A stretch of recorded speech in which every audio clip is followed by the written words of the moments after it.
पर अपनी खूबसूरती के जलवे बिखेरने का खूब काम किया है। इंडियन सिनेमा की लीजेंड एक्ट्रेसेस की लिस्ट में सुचित्रा सेन का नाम ना आए ऐसा हो ही नहीं सकता। फिल्मों में उनकी खूबसूरती भारतीय दर्शकों ने तो खूब देखी है, मगर पर्दे के बाहर सुचित्रा से मुलाकात का कोई एक किस्सा भी शायद किसी के पास ना मिले।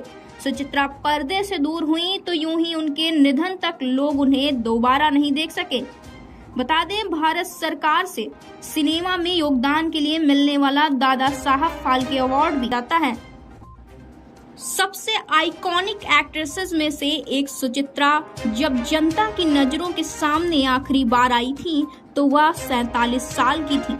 उनके चेहरे पर बढ़ती उम्र के कुछ निशान जरूर मौजूद थे, लेकिन उनकी पहचान वही खूबसूरती थी जिसने 25 साल लंबे करियर में दर्शकों को पल के झपकाए बिना देखते रहने पर मजबूर किए रखा था। 2014 में जब सुचित्रा ने संसार को अलविदा कहा तो वो 82 साल की थी, मगर लोगों को आज भी वो ज्यादा से ज्यादा 47 साल की ही याद है, क्योंकि उसके बाद कभी लोग उन्हें सामने से देख ही नहीं सके, उनकी अंतिम यात्रा में भी नहीं आए। आइए बताते हैं किंवदंती सुचित्रा सेन की इस कहानी के बारे में। ये कहानी शुरू होती है कलकत्ता के शहर से। कलकत्ता के बड़े रईस आदिनाथ सेन अपने बेटे दिवानाथ की शादी के लिए एक लड़की खोज रहे थे।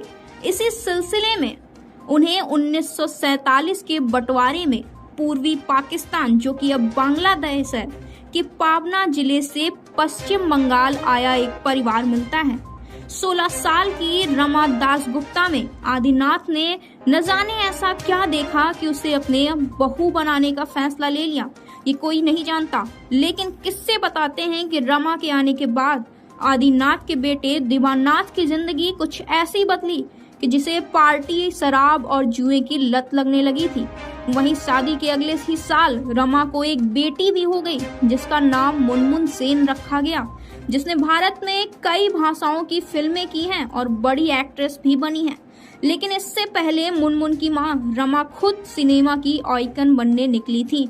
बता दें, 50 के दशक में एक शादीशुदा और एक बच्ची की मां का एक्टिंग में कदम रखना एक बहुत बड़ी बात होती थी, मगर रमा ने ये कदम बढ़ाया और स्क्रीन पर उन्हें सुचित्रा सेन के नाम से जाना गया। उनकी पहली बंगाली फिल्म शेष कोथाय, जो कि 1952 में रिलीज हुई थी, लेकिन कभी रिलीज नहीं हो पाई। मगर इसके बाद जो हुआ उसने जैसे सुचित्रा की तकदीर ही बदल दी। सुचित्रा सेन की पहली फिल्म उत्तम कुमार के साथ बताती हैं कि अपने करियर की 60 फिल्मों में से सुचित्रा ने 30 फिल्में उत्तम कुमार के साथ की हैं। इसके बाद बिमल रॉय की नेशनल अवार्ड से सम्मानित फिल्म देवदास, जो कि 1955 में रिलीज हुई थी, सुचित्रा की डेब्यू हिंदी फिल्म थी। रॉय ने पहले मीना कुमारी को इस किरदार के लिए अप्रोच किया था, मगर उनके पति कमाल अमरोही ने कुछ ऐसी शर्तें रख दी जो कि उन्हें स्वीकार नहीं थी। तब तक सुचित्रा बंगाली में उत्तम कुमार के साथ अग्नि परीक्षा जैसी सुपरहिट फिल्म दे चुकी थी। कहते हैं कि यहीं से विमल दा ने सुचित्रा को पारो के रोल के लिए अप्रोच किया। देवदास में चंद्रमुखी के रोल के लिए वैजयंती माला को बेस्ट एक्ट्रेस का नेशनल अवार्ड भी ऑफर हुआ, लेकिन उन्होंने ये कहते हुए अवार्ड लेने से इनकार कर दिया कि फिल्म में सुचित्रा और उनका रोल बराबर का था।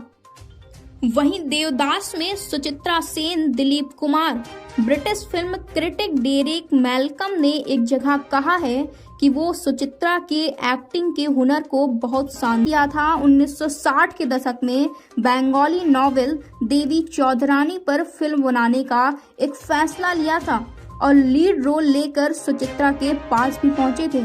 कभी 2 साल में 20 फिल्मों पर काम करने के लिए चर्चा में रही सुचित्रा से रे ने कहा कि उनकी फिल्म के दौरान वो किसी और फिल्म पर काम नहीं करेंगी। रिपोर्ट्स बताती हैं कि सत्यजीत रे ये भी चाहते थे कि सुचित्रा उनकी फिल्म के लिए अपना लुक बदल दें, लेकिन सुचित्रा को ये दोनों ही बातें स्वीकार नहीं हुई और उन्होंने साफ इनकार कर दिया। सत्यजीत भी अपने फिल्म को लेकर इतने पर्टिकुलर थे कि सुचित्रा से इनकार करने के बाद उन्होंने ये प्रोजेक्ट ही बंद कर दिया। और कभी ये फिल्म नहीं बनाई। इस तरह एक बार सुचित्रा ने राज कपूर को भी फिल्म के लिए मना कर दिया था।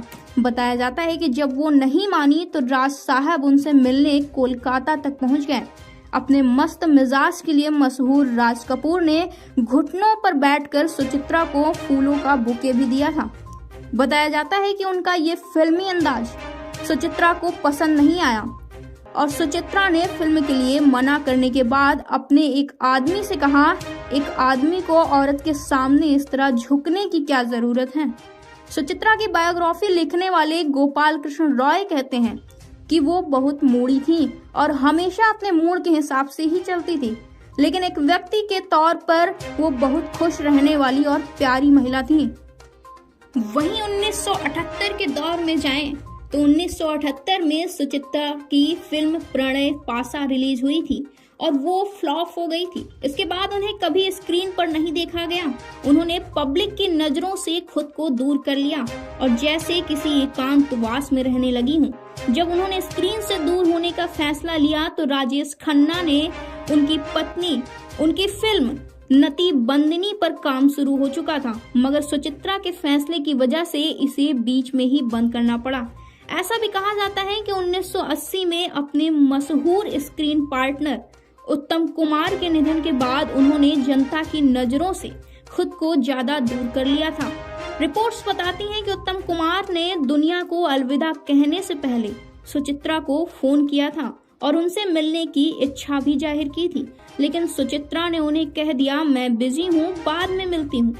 रामलाल नंदी, जिन्हें सुचित्रा अपने बेटे की तरह मानती थी, ने एक इंटरव्यू में बताया था कि एक दिन 1978 में उन्होंने कहा, अब स्टूडियो नहीं आऊंगी।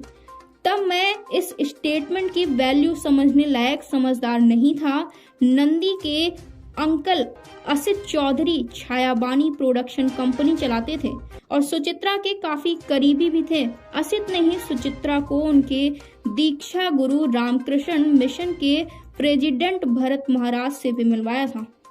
अपने आखिरी दिनों में लोगों की नजरों से दूर सुचित्रा रामकृष्ण मिशन को समय दिया करती थी और बागबानी, पढ़ाई वगैरह में भी मन लगाकर समय बिताने लगी थी।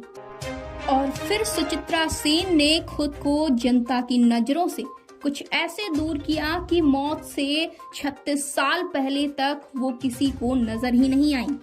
इंडिया 24/7 लाइव टीवी की रिपोर्ट।